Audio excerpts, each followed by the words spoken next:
Alright, so welcome back. So in this particular session, we'll be trying to see how to do some more analysis on what we did previously. So in the previous session, we saw how to do a simple network analysis of the Bible characters, and then we're able to do this wonderful plot in Plotly. Now let's see how to find and do some further analysis.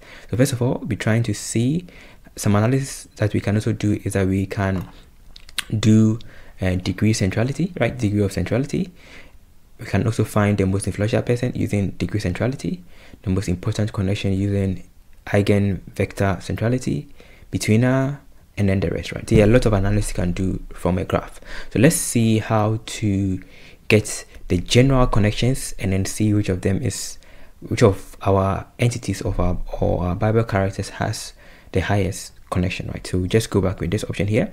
So I'm going to use this here if I want to show you what this one is. So this is going to give you my node degree, and if I print this one out here, so node degree, you can see that it has all of these characters and then their number of times it occurs, right? The number of connections it has, which is very cool. So I can use the same thing as the size of my node. So that's what I'm doing. So I'm just setting the node size as the node degree, and then I'm giving it this value called size, right? And then let's plot this out. To plot it, to use our plot we did, so plot network, and then I'll pass in my Bible graph, the one we did previously, and I'll pass in my node color. There was node color, which was equal to my node colors from the previous tutorial. And then now we can add my node size, right? And then this is going to be the node degree, because it's a dictionary. Then let's plot it. Hopefully everything works well. So the node color is the node colors from the previous tutorial, which is the communities, and the node size is the node degree. And as you can see from our plot, which is quite interesting, it's an interesting plot. You can see that based on this plot that we had, we have a very cool plot. You can see from here that we have I wonder why it is smaller now. You can see how the plot is, right? This is quite interesting. You see, David was one of the largest names. So David is the, I don't know how the color, but this color, like yellowish, orange, whatever the name of the color is. Right, this is David. David was a very influential character within the scriptures, and so it is very big. That's the biggest, followed by Jesus. Jesus is Reddit. I think Jesus came. There was Jacob, there is Philip, there is Herod, I'm surprised, there is Hosea, there is Joab, there is Paul. So Paul was also very huge. And then I think this is Jesus. I don't know why it's not showing Jesus. Yeah, this is Jesus. So it's David, Jesus, and there is Paul, but I wonder where there is Moses, right? So it's very interesting plots, and some of them have no connection at all, right? So you could see there are a lot of things you could do. The same way we did this, we can also do another one. So we can also check not just the size as in this, we can also add, let's say we want to find the most influential person using the eigenvector, which we saw early on, which was here. Like, we could also use the same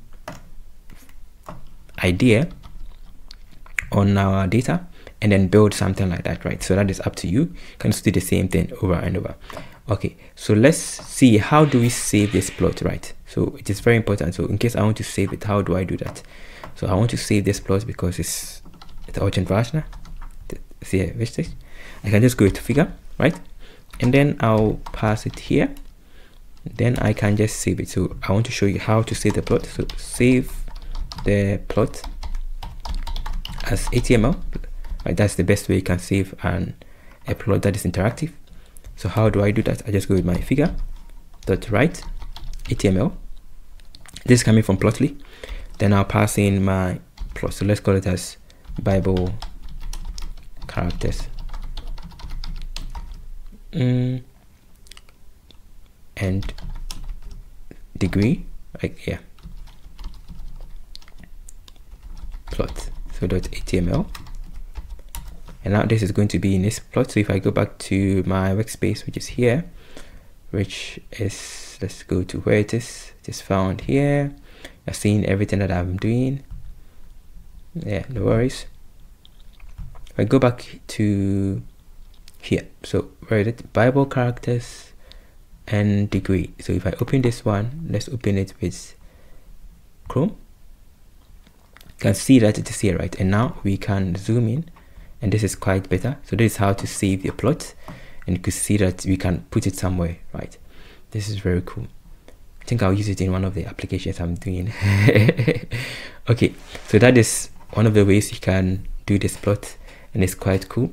We can also do more. So in case I want to find the most we can do things like finding the degree of centrality of the Bible. So we want to find degree of centrality.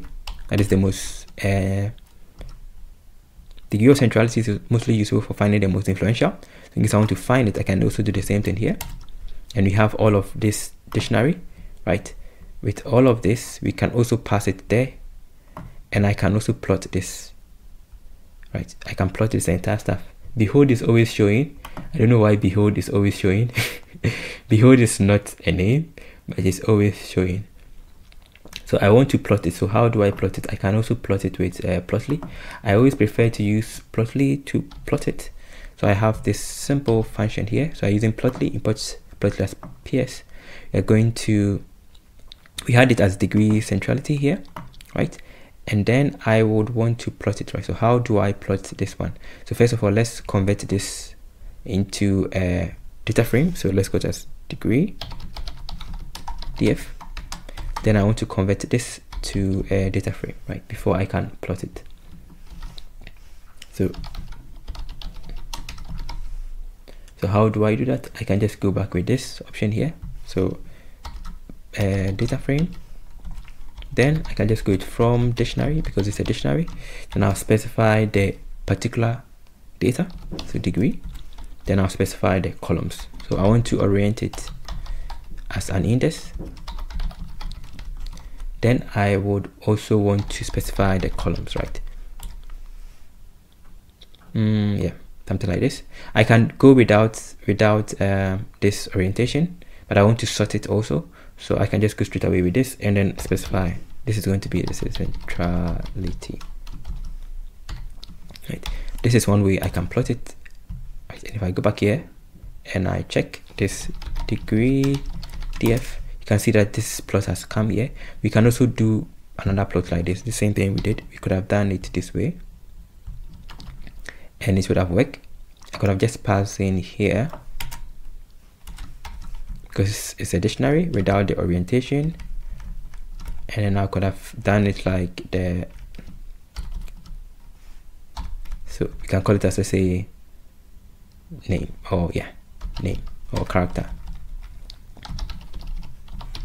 right? So this is another way, and it would have also worked, right? So either we use the previous one, or yeah, I think I made a mistake somewhere.